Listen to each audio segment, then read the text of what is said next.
عسلامة ومرحبا بكم الناس الكل. اليوم باش نعمل مشكشك التونسي. خديت الفلفل قطعته بالطريقة هذه، خديت الطماطم، خديت الثوم. باش نبدا، باش نحط الفلفل،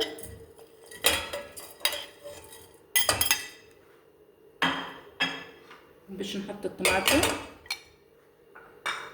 باش نحط الثوم. ما نزيدهمش لا ماء لا زيت. علاش؟ خاطر الطماطم باش تسيب الماء نتاعها، ونغطوا عليهم ونحلو عليهم الغاز على نار قليله. لهنا كيف ما تشوفوا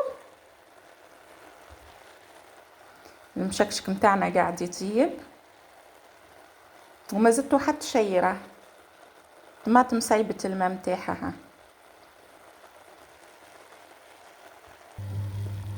لهنا في المرحله هذه باش نصب الزيت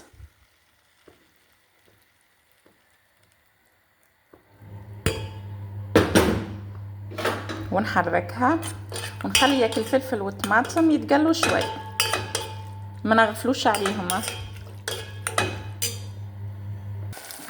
لهنا كيف ما تشوفوا تقلى بالكدا. انا باش نطوح ونحطوا الفلفل الاحمر، حطوا التابل والكرويه، حطوا فلفل اكحل، ما تكتروش الفلفل اكحل، حطوا الكركم.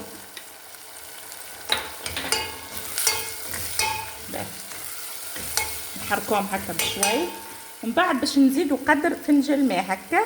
علاش؟ باش الكلوفاحات اللي عملتها ما تسيبش المروره نتاعها.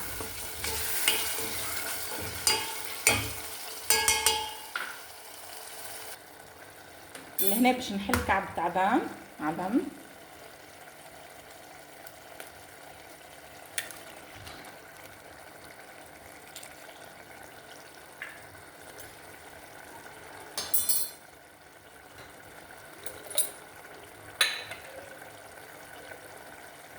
باش نحط فيها كليل وزعتر، ما تكثروش شويه باش نحس فورة نتاع العظم.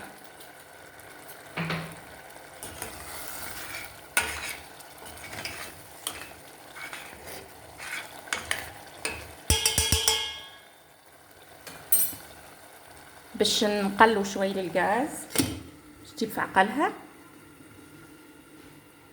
كل مره نتفقدوها بالطبيعه. نسيت الملح، يعني ضفتو توا. كيف ما تشوفوا المشكشك نتاعنا خضر، نودكم ولا نشهيكم ما بقى كان نحضروا.